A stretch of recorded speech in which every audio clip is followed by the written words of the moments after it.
Welcome everybody to the War and Peace Fantasy Baseball Podcast, episode 18 for September 1st. I am Alex Uwe, and I'm here today with Ray Estrada. What's up, Ray?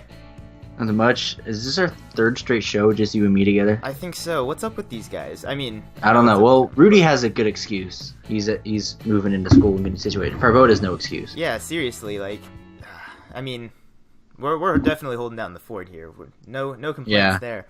But these guys can show up every now and then, and we'll throw a little shade at them while they're gone, I guess. That's what they've deserved for that anyway. This podcast for September 1st, we're recording the night before on this wonderful waiver trade deadline. Plenty of juicy stories. Somebody definitely left the stove on there. So, before we get jumping right into it, do you have anything else before we start getting to the news here? No, not really. All right, well, let's get right to it then. I've got to do the news! Oh, yes, and the top stories on this hot stove waiver deadline. Justin Verlander, in the wee hours of the morning for those East Coast folks, still late at night here on the West Coast, he is going to the Astros.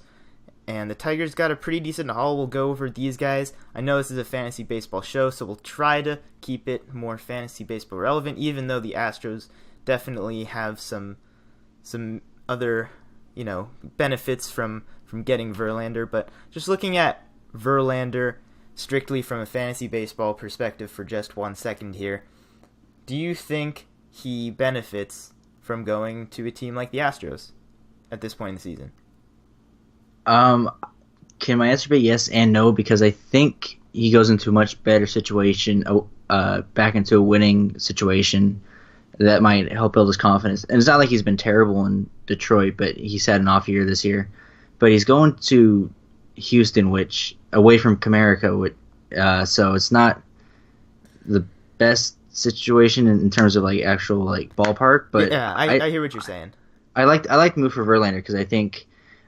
He's not, at least right now, he's not automatically the number one guy going in there. So maybe being second or third in the rotation will help him out. But I like the move for the Astros. I like the move for Verlander too. I think he needed to change at this point. Yeah, just from a trade perspective, everybody seems to win in this. The Tigers get a bit off their payroll, it seems, and they get some prospects back. I don't actually know about their payroll, but it's not really relevant right now. Verlander, you hit it right on the head, going to a better hitter's park for right-handed batters anyway, and goes to a better team in the process too, so probably going to get some more wins. He's only 10-8 this season. Not a great record, but not a great season for him either, and I think that warrants a little bit of discussion as to where you rank him the rest of this season and for next season as well. That's going to be a big question mark. This isn't going to be the first time that we bring up the question of Justin Verlander's age and health. Even a couple years ago, 2 years ago now, I think, we were having the same concerns, the same questions. So this is kind of round 2 of that. We'll see if people have changed their minds a little bit about him. But I'll give you the numbers that matter right now. He's still striking out more than a batter per inning, 176 in 172 innings. The whip is definitely higher than we're used to from Verlander.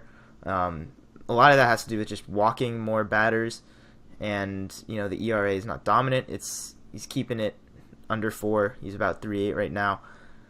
Those numbers change pretty regularly with aging pitchers like this.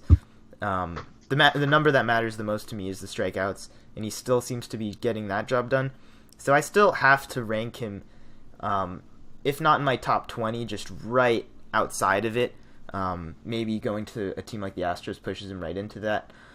I do. I like what you said about the renewed energy, so to speak, of an older player going right into a playoff race, getting injected right in there.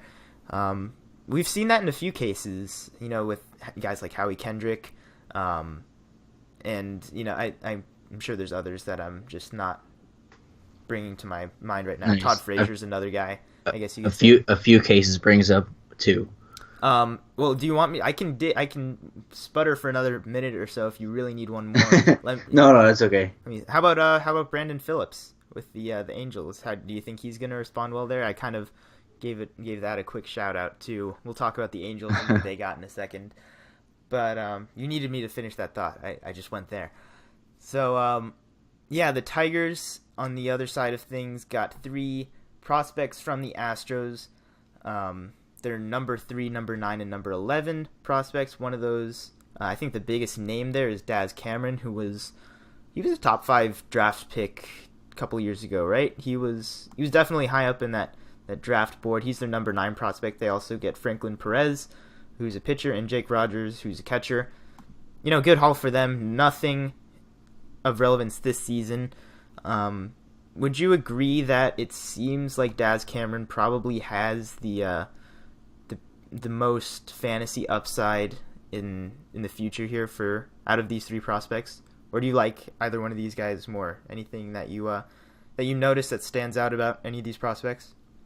No, I think it's telling with Daz Cameron when they list, like I was reading the story, they listed the prospects and Daz Cameron was first, even though he's not the top ranked prospect. So I think that says something too about it. But yeah, I mean, nothing about the other guys stands out to me over Cameron. Yeah, Franklin Perez, who's the pitcher in this deal, he's young. He's a Double-A pitcher, just this year. Started out in A-ball, but he's having a nice year. Just not elite strikeout stuff, it seems, compared to some of the other young prospects. Definitely more of a control-oriented pitcher. So we'll see how that plays. He's still young. He's 19 years old, so you'll see him down the road eventually. But Daz Cameron is the one to keep an eye on. Not having a fantastic year this year. He's doing okay. He's stolen 32 bases in the minor leagues, 14 homers to go along with that, and 108 strikeouts to 45 walks. Obviously, he needs to cut down on the Ks. That's probably why he's ranked so poorly at this point. 108 Ks in A-ball is a big distinction too. It's not going to get easier for him, so that's something to consider. But of course, speed kills in fantasy baseball, and he's got plenty of it. So that's about it for the Verlander deal. Cameron Maybin is also relevant to the Astros today, as he was dealt kind of in connection to these other moves that we're going to talk about with the Angels here. They acquired a couple more players, but Maybin's on the Astros now, is probably going to take a 4th outfielder role. And I don't think it's good for his value at all. He's going to steal bases, mostly because he's going to be used as a pinch runner. I think that's where most of his value came from anyway. He's not an instant drop, especially if you do need speed in your fantasy league. I know the initial reaction is, 4th outfielder, not going to get the playing time, not going to get the stolen base numbers that you need from a guy like Maybin. But the fact is, he's probably going to get pretty close to the same number of stolen base opportunities anyway. Whether he's used later in games, he'll give plenty of these guys a day off all over the outfield. So I think he's still worth holding on to. There's very few stolen base guys like Maybin available anywhere, so don't drop him quite yet. And things might change a week from now, who knows. Let's go and talk about the Angels. This is some big news here. Justin Upton and Brandon Phillips each making their way to Anaheim. Big upgrades for the Angels, really, who before this were fielding Caleb Coward at second base, and in left field, it was Maybin and Revere kind of platooning out there. Justin Upton, obviously a big upgrade there, but fantasy baseball focus, let's stay on track here. What are your thoughts about Upton moving to Anaheim? Like it for him or not so much? That's an interesting question, because he's going from a pitcher's park to a pitcher's park. And yeah, it's kind of hard for me to think how he's going to do there. I don't know, like, if this is a change that he needs. He doesn't want to be part of a rebuild in Detroit, so maybe going to a real contender in Anaheim will help him. Well, but looking at then how he's again, swinging it, he didn't need any help. He was swinging the hot stick. no, anyway, yeah, I mean so. he's been good, so it's not like he's been struggling. It's not like a Verlander case where, but so I don't know if he's gonna see any kind of like boom in his numbers. Maybe around Trout, anybody can perform better, but it'll be interesting to say the least. Yeah, really not a good ballpark for him, but he's just such a strong guy who knows how to get it done in a park that doesn't favor right-handed power. I mean, before that he was at Petco for a year, Detroit now. Like, these are not good right-handed power hitting parks, and he manages to do it. I think it's about time to give him, some honest to God respect right here for really emerging to be the kind of player everybody expected he would be over 10 years ago when he was drafted. I think 2006 was the year he was part of that super draft, went number 1 overall, and he was probably the most type 5 tool player of his era, and really looked like he was going to live up to that every step of the way, but then just kept getting traded and not putting together very complete seasons, got kind of streaky in the middle there. Never really looked at him the same way. Never really thought he was going to make that next step to being, let's say superstar caliber, because that was the ceiling for him. He's getting really, really close with the way he's been performing this season. Any streakiness concerns, he has eliminated those this year. He's just been a really good pure hitter. The power is still there as it always has been, and he's still just getting the job done, more so than he has in the past. So. Good job for Upton. Good job for the Angels for getting him for almost nothing. I mean, it was a salary dump for Detroit for the most part. So, Upton, I don't think is going to be affected too much by it. When you're swinging the bat, as well as he has been through the course of the entire season, I don't see any regression this month anyway from him. For next year, that's a different conversation. And Brandon Phillips is what he is. We don't have to talk about him too much. His value is about the same, probably, right? Would you say so? He's a guy that'll still hit you a homer here or there and steal you some bases, hit for a good batting average. Everything's the same. Phillips has been doing it year in and year out. What else can you say about him? Like, he's just getting the job done. Yeah. I think Phillips is more of a, I guess you would call it, chemistry guy in that trade more so than a numbers type thing. Well, although it's definitely an upgrade. He is an upgrade over Caleb Coward, but in terms of fantasy, it's not too relevant. Right, he is providing the same value pretty much. Yeah. So let's see, one other waiver trade deadline deal that we'll throw out there. This one also happened pretty late at night here. Miguel Gonzalez of the White Sox dealt to the Rangers. And, we're not naming who these teams got in return because, for the most part, they don't matter. They're not really any players of relevance. Nothing like the prospects that were in the Verlander deal anyway. So that's just, we're ignoring them for now. But Miguel Gonzalez going to the Rangers. The Rangers seem to have stockpiled quite a few middling starters. Nothing really to marvel at. But Miguel Gonzalez has been pretty good this second half so far for the White Sox, actually. A little bit better than everybody would have thought. He was, if you remember him from his Oriole days, well, he was an Orioles pitcher back then, so that's enough said there. But, I don't like any Rangers pitchers really right now other than Cole Hamels. Do you feel the same about Rangers pitching? Anything with Miguel Gonzalez there that you like, or is it just kind of fill in the void right now until they can get into that postseason? Yeah, I mean, he's a stopgap if anything. Like I said, he's been solid the second half, but nothing to hang your hat on consistently. Yeah, and he's been better than he has been before.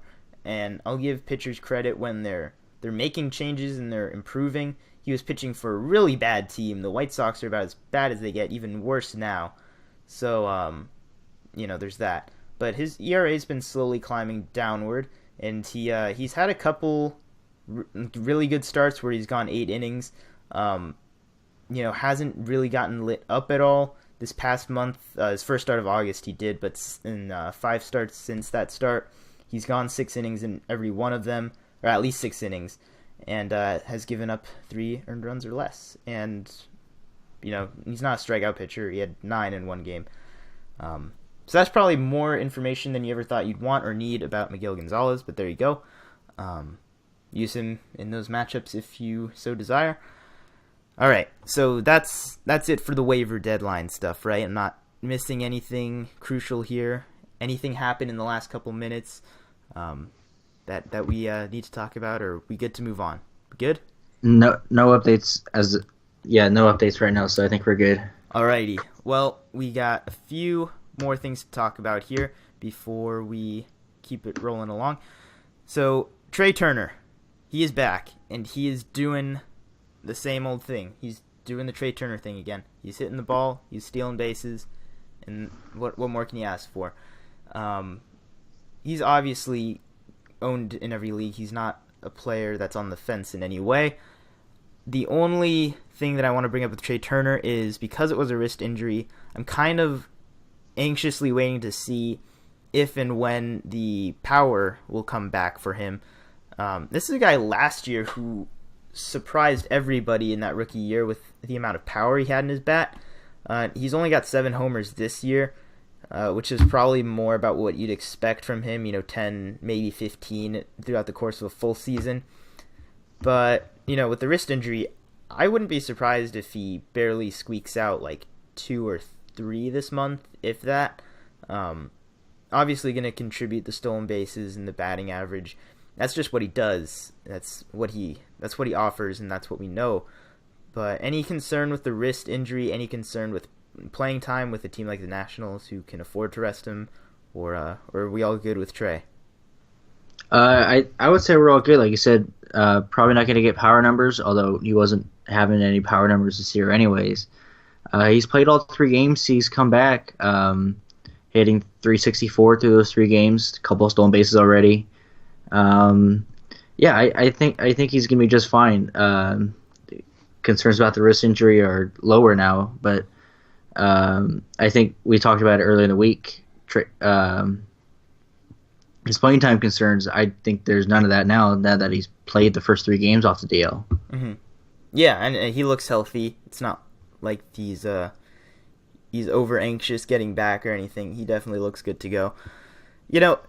I'm going to talk a little bit about next year for a second.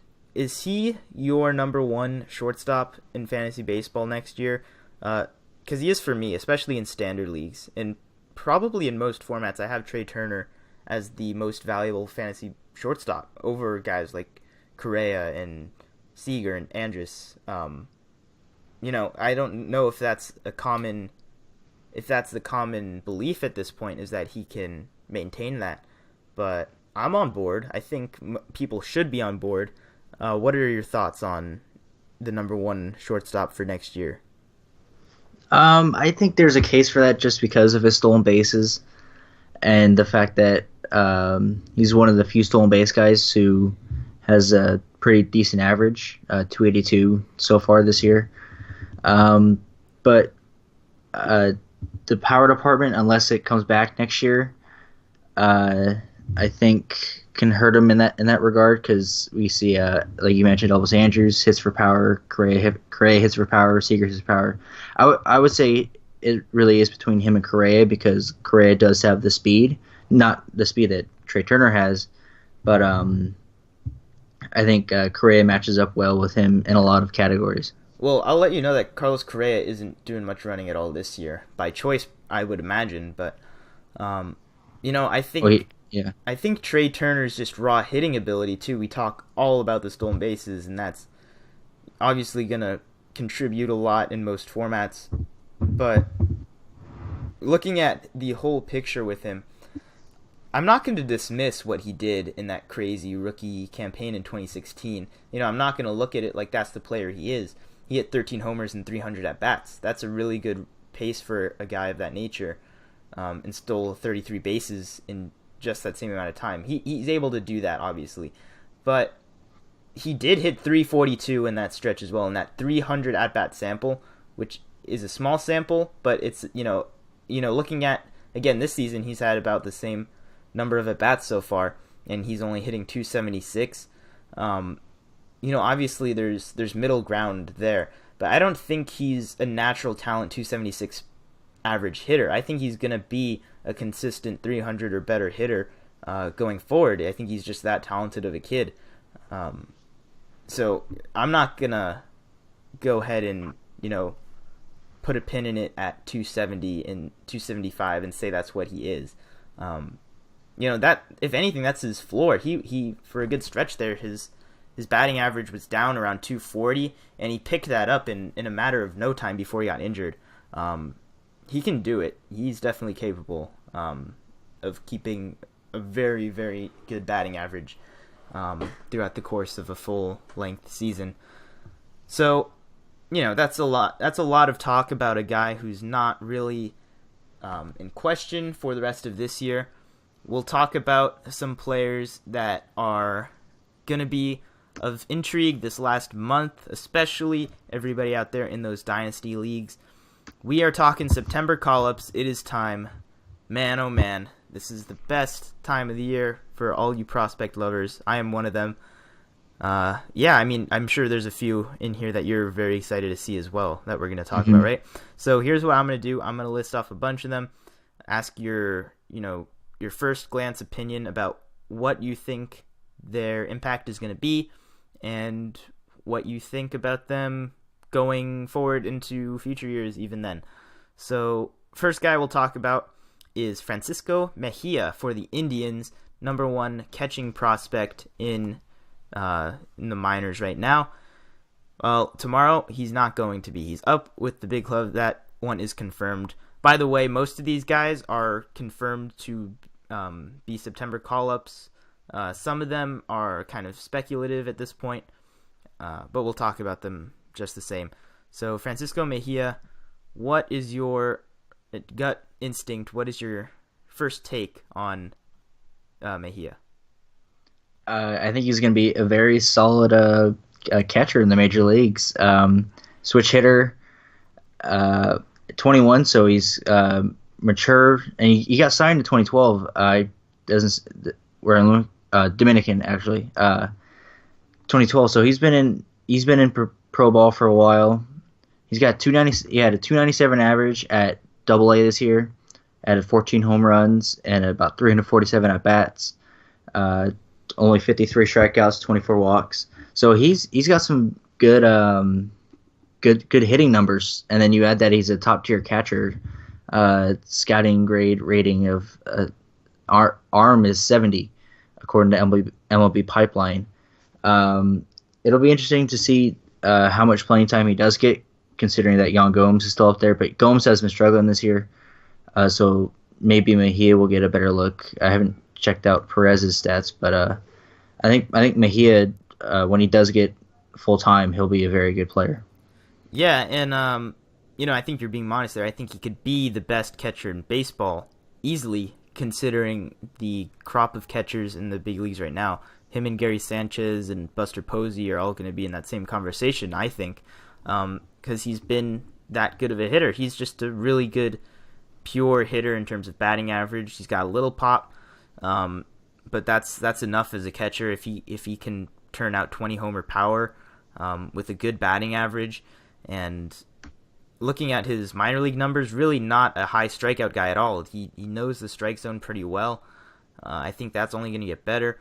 And I'm going to go ahead and use the Indians' track record of churning out these really good young hitters in recent years as a positive sign for him. They definitely teach a good approach in the minor leagues compared to most teams that translates to early success at the major league level.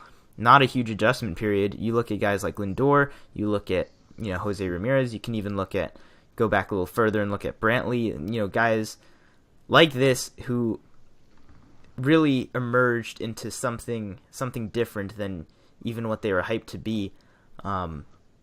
He's not a great defensive catcher. He's not going to get a ton of playing time this September, I imagine, over Yan Gomes anyway. He's going to get a fair shake of at-bats. He's probably going to take most of Roberto Perez's at-bats. If anyone, not that it matters. But in the future, I think as soon as next year, depending on what the Indians decide to do roster-wise, he could definitely instantly be in that top 10, no questions asked, in my mind. So, yeah, a very high praise for this first name here. I think we're probably going to praise a lot of these guys pretty highly, aren't we? Yeah, there's a reason they're September call-ups. It's a dangerous thing and notable ones. Well, the thing is, too, I'm picking the ones that are really highly touted, that we like a lot. We're not going to talk about September call-ups who were going to be, the last men on the roster, or be one of the 50 relief pitchers that a team will carry. We're going to talk about the guys that are exciting. So we're excited. The next one I'm going to mention here, you are probably extremely excited about, and that's Alex Verdugo with the Dodgers, going to be up another outfielder. Yip, yip, hooray. Yay. Yeah, I'm very excited about Verdugo. High average hitter, not too much pop, 314 average to only 6 home runs, but he has 2 more walks and strikeouts, 52 to 50 in that range, and 62 RBIs despite only the 6 home runs, 27 doubles. I saw him in the World Baseball Classic when he played for Mexico, and he's a very solid hitter, a left-handed bat. Like you said, 314 average, that accounts for his. It's a very pretty swing to watch, and he plays center field. According to this thing, he's got a good arm, but not all that much speed. So going forward, he might play the corner. It'll be interesting to see what kind of shake he gets if the Dodgers add Peterson back to the roster for September, kind of like what they did Puig last year when they sent him down and brought him up for September. But yeah, I expect him to play all around the outfield. He'll probably settle down when he gets here in either center or left, depending on what the Dodgers do with their roster. But he has very high upside, and maybe this is just bias, but 28, I was surprised he was that low, but it's not. I'm not saying he's the best prospect in baseball, but he only lacks in the power and speed, but it's I like him a lot. Yeah, and I get why he's ranked there, but I'm gonna go ahead and say that if this were a fantasy baseball specific prospect ranking, he would be higher on this list for me because of his raw hitting ability. I think poise is a good word to use there. Like you saw him in the World Baseball Classic, you see his numbers with his plate approach and his discipline. He is a very poised hitter at this point in his career. And I think he kind of looks like he could possibly shake up to be this year's Michael Conforto, and I mean that in the way of the year he came up in 2014 with the team. Was that the year where he came up late in the year and then performed really well in that World Series, even though they lost? That was 2015. Are you sure? No, it was the one they. It was the 2015 was when they lost. They lost to the Royals, right? 2015. In 2015, my bad. You're right. You're absolutely right, man. Yeah. Now, what was Conforto's September call-up in 2014? Because the thing is, a September call-up. He was not up for the entire season. He might have come up in August or late July, but the same kind of thing. Gets a little taste of the big leagues. Just really feels more comfortable than you would expect. And I haven't seen the kid play in the big leagues yet. Nobody has, but with the Dodgers outfield situation right now, I would not hesitate to start him over, obviously over Peterson, I think at this point. But then you get into, the Curtis Granderson, Yasiel Puig types.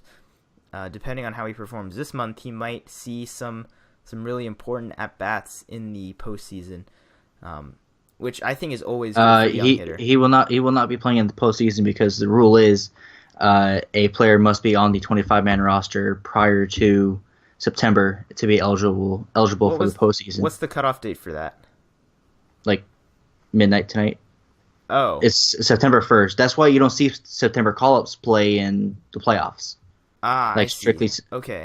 That's the rule. That's why the this waiver deadline is so important for, like, say the Astros to get Verlander. It needs to process before midnight of September 1st so they can add him to the roster and have him eligible for October. Sorry. Gotcha. Well, I got educated right there on air. That's how it works.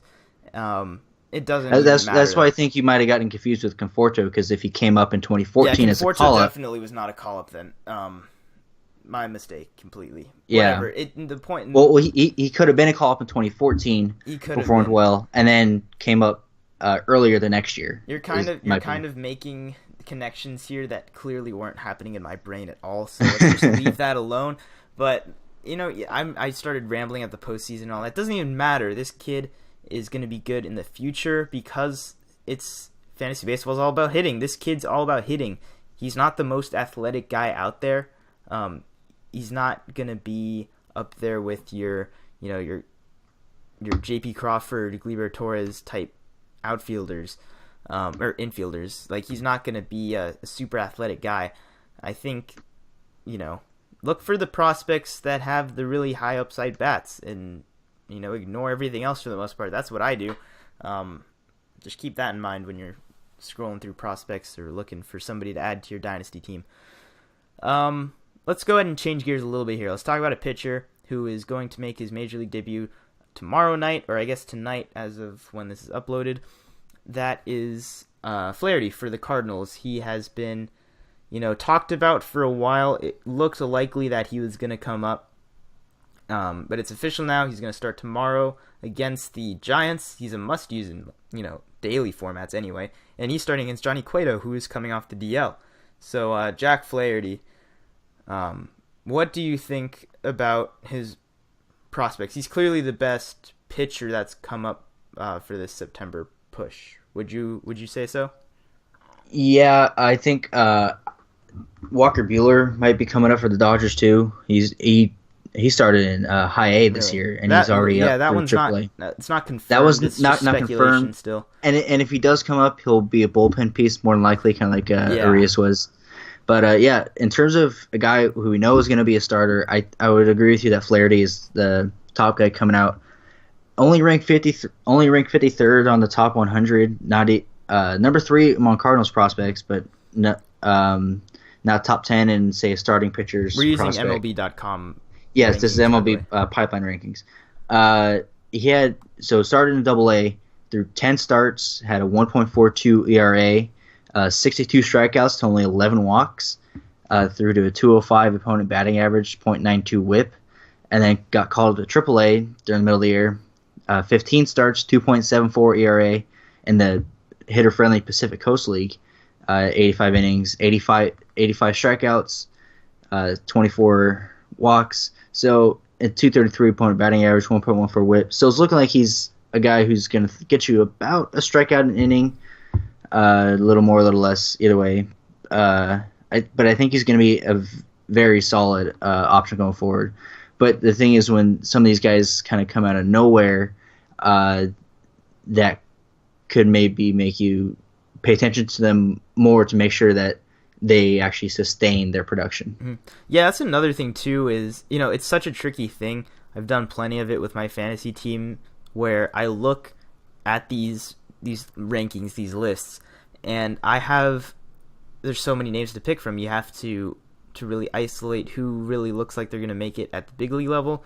And something I look at is year-to-year growth through the rankings even, because, people that make these lists notice, and if you see a guy climbing up from not on the list to, low in the top 100, and he climbs year after year, that's a really good sign. It speaks to the pitcher's work ethic. It speaks to their ability to succeed at the higher levels of the minor leagues as they're able to move through.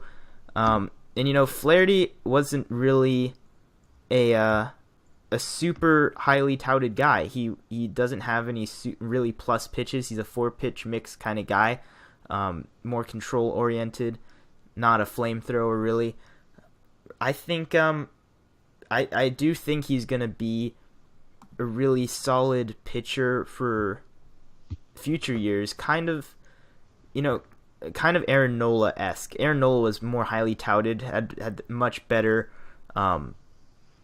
control ratings anyway, with his his pitches and his ability as a prospect. But I can see a similar profile for Flaherty at this point. And that's a pretty good comp, if I say so myself. Yeah, I mean, I mentioned already. Obviously, he's pitching against the Giants. You got to use him. Every start against a Giants team at this point is a must start. So we'll see going forward. If he struggles with the Giants, it's going to raise some questions for me. Let's keep it moving here. Heimer Candelario with the Tigers is coming up, and he is probably going to play, I would imagine, first base more so than third base. Wouldn't you say so? With Castellano at third base. I think Candelario is listed as a third baseman. He's the one that came over from the Cubs in the Justin Wilson trade. So, I think listed as a third baseman, probably play most of the time at first base, and Miguel Cabrera will just DH whenever he can. Victor Martinez is out with, much more serious health concerns right now. Hopefully he is able to, fully recover. But I think Heimer Candelario is worth a pretty significant look just because he's one of the few September call-up types that's going to get a lot of playing time. Most of the guys we've talked about not going to see a good share of playing time other than, Flaherty, who's going to enter this Cardinals rotation. Candelario, among position players, is probably going to get the most playing time of these top prospects. And I think he was up for a little while with the Cubs too, correct? Earlier this season? I'm pretty sure he was. For some short amount of time. Anyway, what's your gut reaction on Candelario? My gut reaction, kind of perusing over his stuff, is I'm a little skeptical, at least for this year, about Candelario. Nothing too spectacular stands out to me in his minor league stats this year. Hidden in the 260s between Iowa and Toledo with the Cubs and the Tigers. He's played 28 games so far with the Toledo Mudhens, the Detroit Tigers AAA affiliate. 30 strikeouts to only 5 walks. Only 3 home runs, 19 RBIs. There's nothing too outstanding this year. What I'm looking at doesn't give me a year-to-year, and he did play 12 games in the majors. Struck out 12 times in that time. Yeah, struck out 12 times, walked once. He did hit 1 home run, but he went 6 for 35. So I would be wary of Candelario. He's one of the lowest prospects that we're looking at right now, 88th ranked, but number 3 Tigers prospect, that'll probably change with the Verlander deal, and apparently 5th and 3rd base prospects, but at least this year nothing too spectacular. Yeah, and there's something to be said for using a guy with the hot bat, but again, I like the fact that he's going to get a lot of playing time because Miguel Cabrera is hardly going to play any first base, I imagine. So he's going to get most of the time there, and the Tigers really don't have anybody else to use there right now. So that's the upside for him. If you need bulk, I suppose he is categorized as a power hitter at this point. He's a switch hitter, and that's most of his game in the future anyway. It looks like it's going to be a power basis. I don't think he's going to be, Rhys Hoskins level of production even, but we'll see what he can do. I think he is going to get a plenty fair sample size here in September compared to most. Another guy I'll mention here, another catcher, is Chance Sisco for the Orioles, who, you might remember him from like the Futures games in the past couple years. He's performed well, but he is going to be making his way up as well, and that's another situation where he's probably not going to get a ton of playing time, even though the options above him aren't great. Wellington Castillo is probably the one blocking him the most. I think they still carry Caleb Joseph over on the Orioles. Chance Sisco is probably, we talk about catchers a lot and how weak the position is. He can definitely rise the ranks of major league catchers very quickly. What are you thinking about him, more long term? I think we kind of know that he's not going to get a ton of time, behind the plate this season. I mean, they're still in a playoff hunt after all, So what do you think about him, his profile going forward? Yeah, this season he's not going to get too much playing time. He'll probably be Castillo's backup, sharing those duties with Caleb Joseph. But Castillo was a one-year deal, and according to MLB Pipeline, that was in order to give Cisco a little extra time, so they didn't have to call him up in the middle of the year. Cisco's interesting. Top 3 catcher, or third-ranked catcher, Baltimore's best prospect at 50. And again, it's frustrating that I can't get year-to-year stuff on these guys. But we can. We just don't have it right now. Yeah, we can, but it's more work than we're willing to do right now.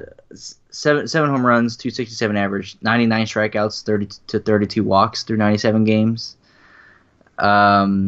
But sounds like he has a lot of upside. He's 22 years old, 6'2", 195. That's certainly a good frame for a catcher. I guess the Orioles like really big catchers. Yeah, I guess so. I mean, Matt Wieters is obviously yeah. I think recently. There was another guy I saw last year, 2 years ago, at a high A All-Star game in the Carolina League. He was like a 6'7" catcher they had. Are you sure it's not this guy? It might have been, but I thought he was. I'm pretty sure it's him. Francisco. He's been. I thought he was. Yeah, right. I thought he was taller than 6'2", though. Maybe they've got another really tall catcher that's highly touted. I don't know. Not that I. Well, he wasn't like. It was a high A All-Star game. It wasn't like it was a futures game or anything. I mean, that sounds like where he would have been a couple years ago. So I don't know. Yeah, you might be thinking of the same guy. Yeah, I'm not entirely sure.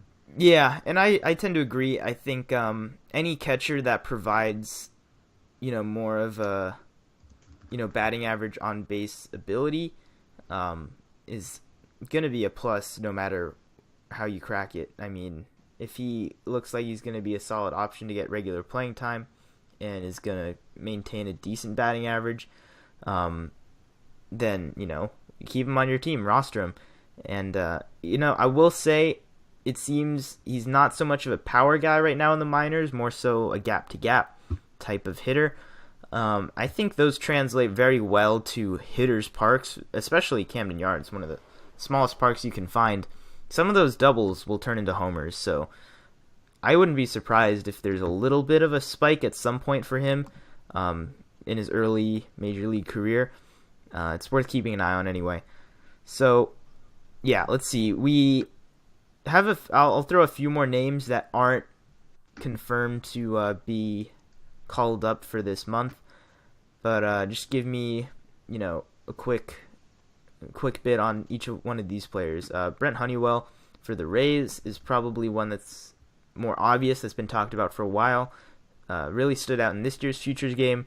Do you think he has a real chance to make this Rays team in September, or make the rotation? I don't care if he makes the team. I want to know if he makes the rotation at this point, if he is called up. I think he does have the talent to, but I don't know if you saw this. He was suspended for 4 days for disciplinary reasons. That was which is beyond weird, unspecified. So I'm wondering if maybe he'll play out the rest of his time in AAA this year, or he might just crack the bullpen. But I think that's something that is interesting to watch, to see if that affects whatever he did, if that affects his ability to play for the big league club in September. Yeah, and I don't know what all of that has to do with the suspension stuff, the disciplinary stuff. I'm just going to assume it's not going to be a problem going forward. And, the Rays don't have any holes necessarily, but he's definitely an upgrade over some of these back-end guys like, I think like Scott Pruitt possibly, or give me another name in the deep bowels of the Rays rotation here, if you can think of any. Matt Andriese. Faria. Faria's pretty good. I think he's been injured though. And he's better than Jacob Rizzi's another guy who really doesn't deserve to hold down a spot. this point, but he can slot in there. The Rays definitely have better pitching than some of these other wild card teams. My goodness, I don't know if you've looked at the starting rotations of any of these other AL wild card teams. It's not worth looking at right now. It's nothing that'll help fantasy owners, that's for sure. I mean, we talked about Miguel Gonzalez going to Texas and that being an upgrade somehow. I mean, dark times for some of these teams pitching-wise. Another guy I'll mention is Ronald Acuna. I think that's how you say it, right? Yeah, there's no tilde. There's no. It's not Acuna. I really want to say Acuna. Don't you? Isn't that like? Yeah. I mean, if you spelled it like Aconya, then that would also work. Or you could just add a little tilde. It's the same type of thing. But I guess it's just Acuna, boring old Acuna. Not sure if he's gonna make the September roster, but definitely has warranted it. He's played really, really brilliantly this season. Raked at every level he's been at, and even at the AAA level so far in like 50 games, he's hitting .343. Somehow he's getting better as he's climbing through the league. He's just leaped the entire minor leagues. Like, forget about that stuff. He wants to get to the majors. Don't know if he will this season, though. I do think he is a special kind of player going forward. Not in the same kind of way as, your Verdugo or Mejia types that are just really, really good pure hitters. I mean, obviously he's got batting average ability, but he's more of a full-on athlete, but really good defensive player, from what it seems like. Not a great base stealer, it seems. He's stealing a pretty good number of bases. He's a fast guy, actually. I'll take that back completely. I don't know what I was thinking there. He's definitely a fast, athletic guy that's stealing a lot of bases. And not so much providing the home run department. He's kind of Adam Eaton. He strung 20 home runs across 3 levels. Yeah, but he's not a power hitter. I guess he's just a really good player all around. They talked about a potential 5-tool for him, so... I'm trying to think of a good comp for him. I wanted to say, like, it could be kind of like what Adam Eaton was doing this year, even. He's added a little more power. I'm trying to think of a good comp. I can't really, off the top of my head. He's just really good, unique type of player. They call him 5-tool players for a reason. So it's hard to say what he's going to be next year. He's going to be super hyped for drafts, I'm sure, next year. So ranking him is going to be a real tricky thing to do because I don't know if the Braves are just going to leave a spot open for him next year even. We'll talk about that when that becomes more relevant. So just real quick on the note of the Braves, I want to mention that Dansby Swanson, since we're talking about Braves prospect types here, has had a really good month of August, a really good bounce back month, and it's been really under the radar. I mean, I saw this just from a random r/baseball post saying Dansby Swanson's having a good month, everybody, like, pay attention, and nobody else was, because it kind of seemed like a lost season for the young shortstop. But I'll give him credit where credit is due. Let me pull up his splits really quick and share with you the August stat line for him. Hasn't added the power back, and that's partially why people haven't been looking at him. But he hit .309 with a .422 on base and a .426 slugging. That's good for an .848 OPS, which is leagues better than what he was doing earlier this season. I guess he's just kind of stopped worrying about hitting for power at this point and just letting the on-base percentage come to him, and then he trusts the power will come back, and I think that's a good way to go for him. So keep that in mind too, in case any of you out there are worried about Swanson. 2 more names. We'll go through 2 more September call-ups, and then we'll keep everything flowing. Willie Calhoun, formerly the Dodgers prospect, now Rangers property. Do you think he gets any playing time this September? I think he could, especially if the Rangers really fall out of this race.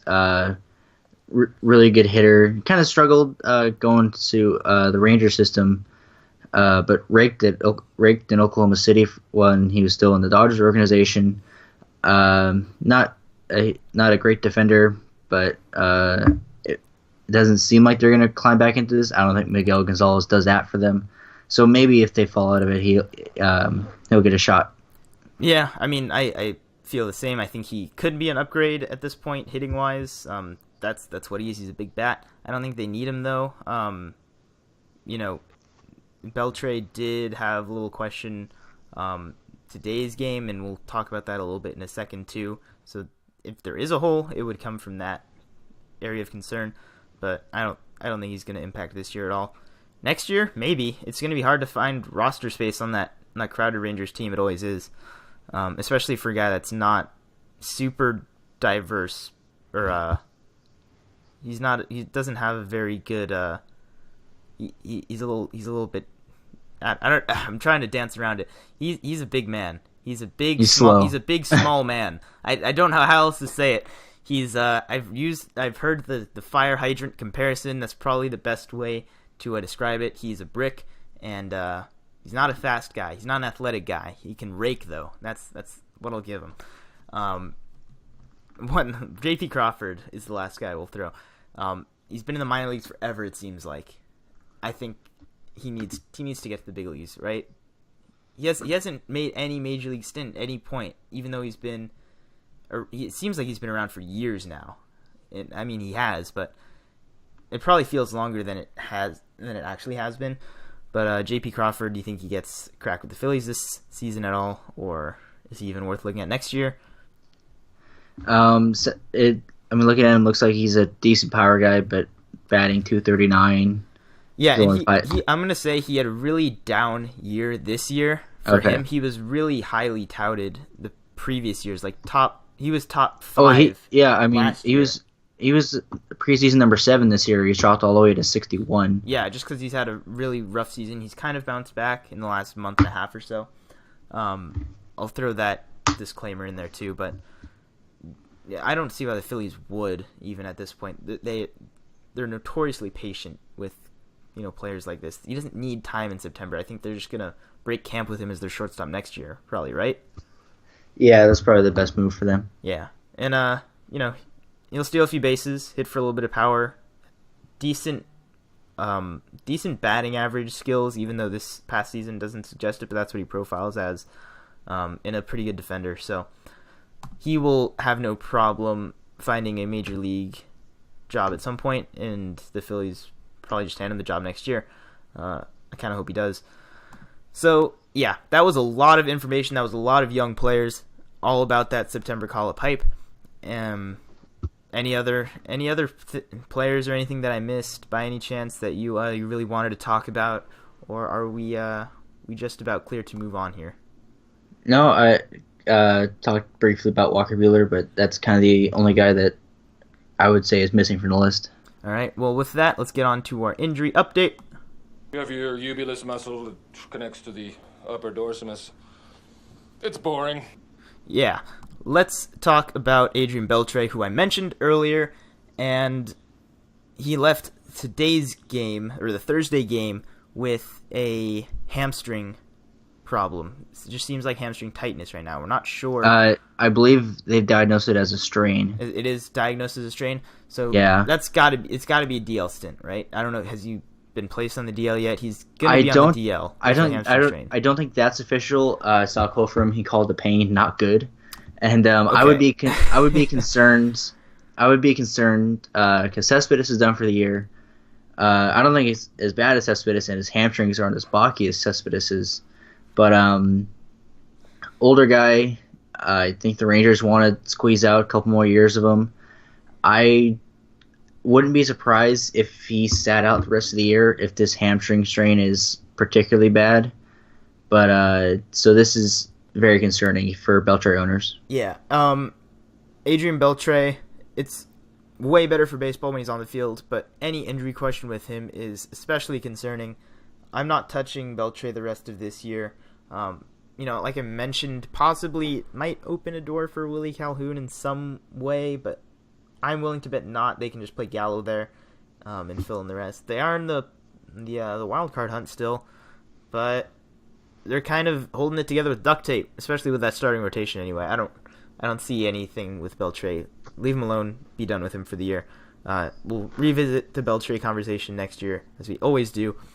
So yeah, Danny Duffy has also been placed on the DL, and also got a very interesting DUI charge since then as well.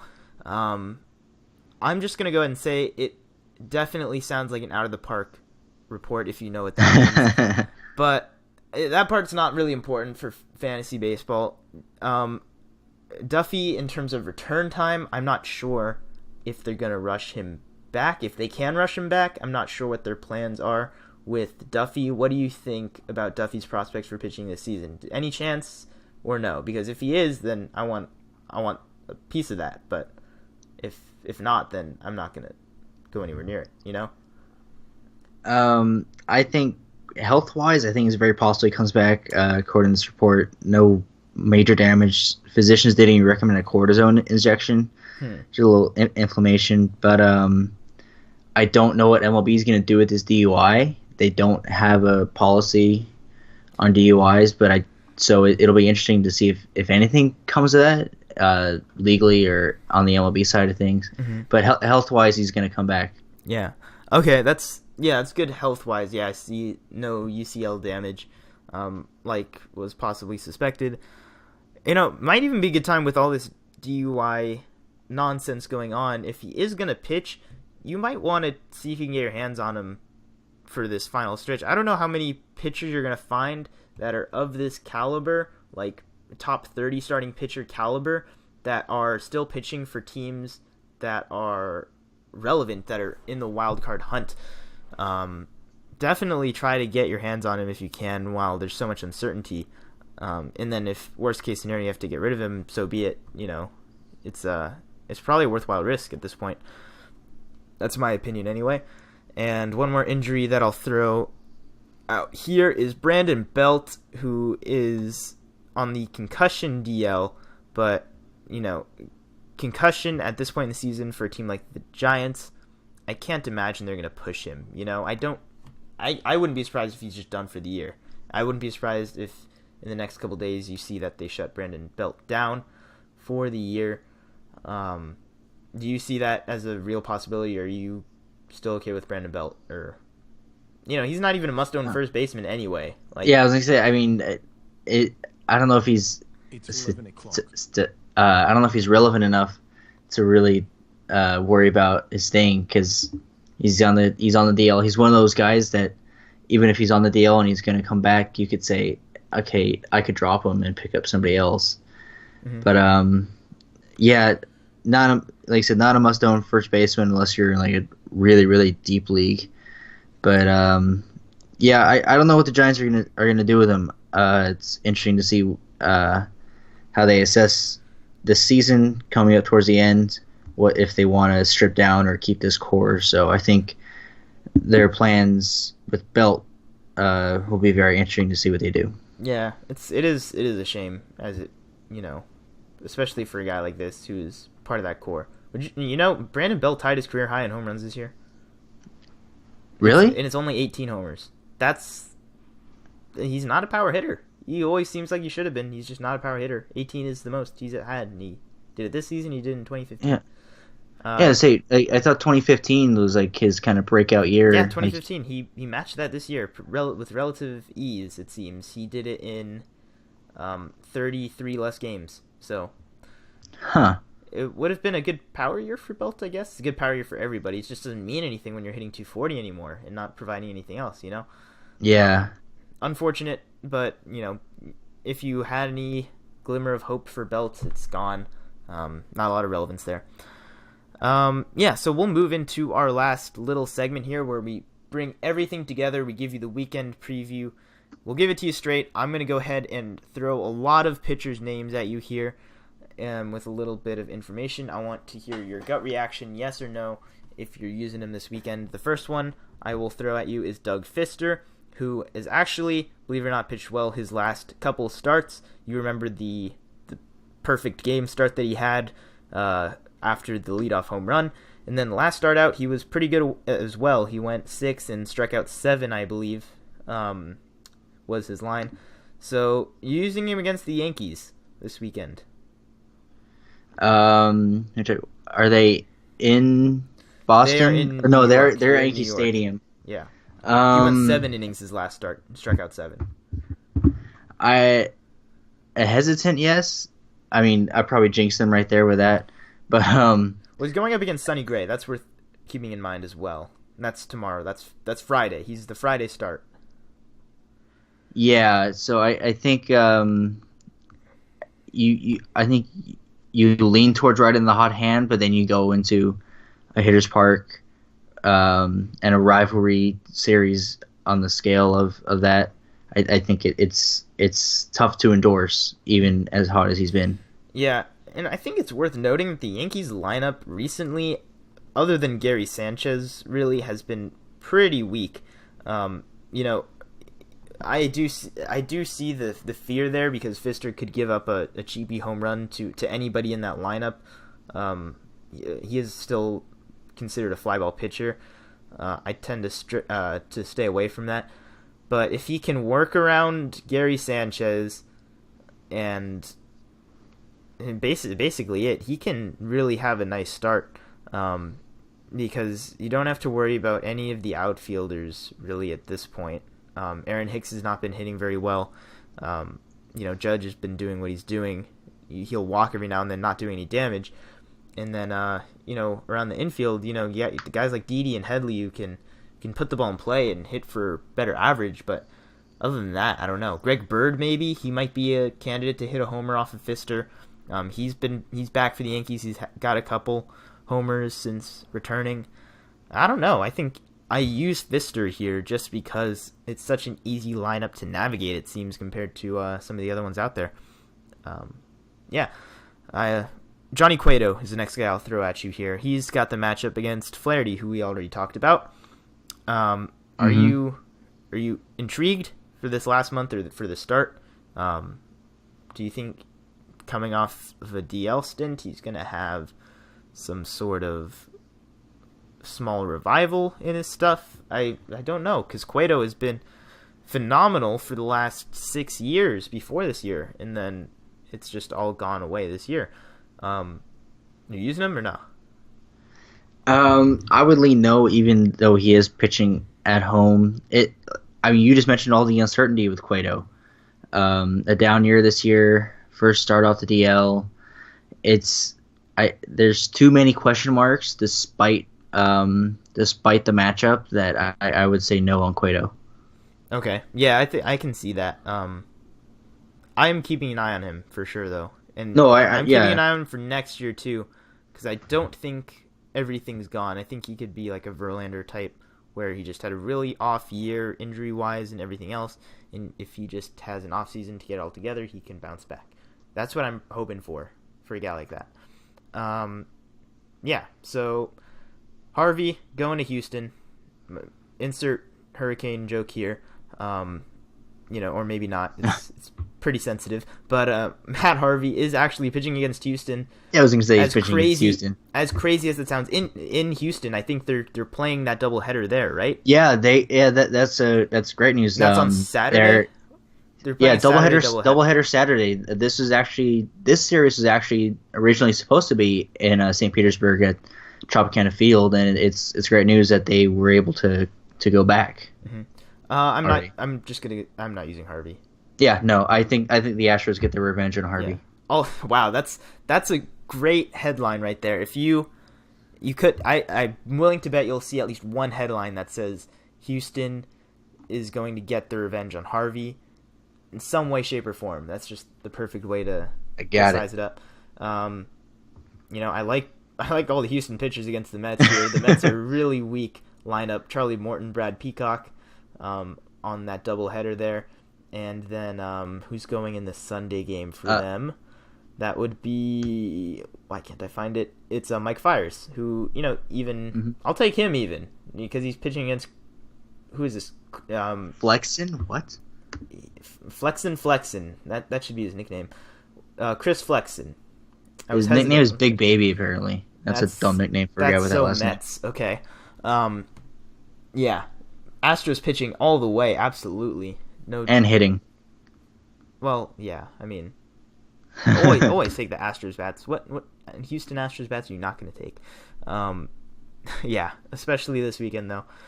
Patrick Corbin, who is entering the belly of the beast, going to Coors Field, but he could not be coming in any hotter. He has had a really dominant month of August.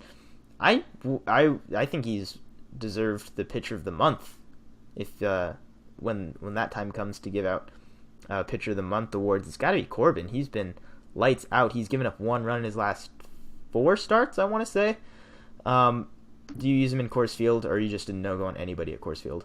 I am all in on Corbin in this matchup. The Rockies are struggling with the bats right now. Verlander shut him down during the week, during a day game at Coors Field. Only gave up like maybe 3 hits. One of them was a home run to Charlie Blackmon, but normally you want to stay away from guys, even like good pitchers like Corbin and Coors Field, but with the way the Rockies bats are right now and how stupidly hot Corbin is, I like Corbin in this matchup.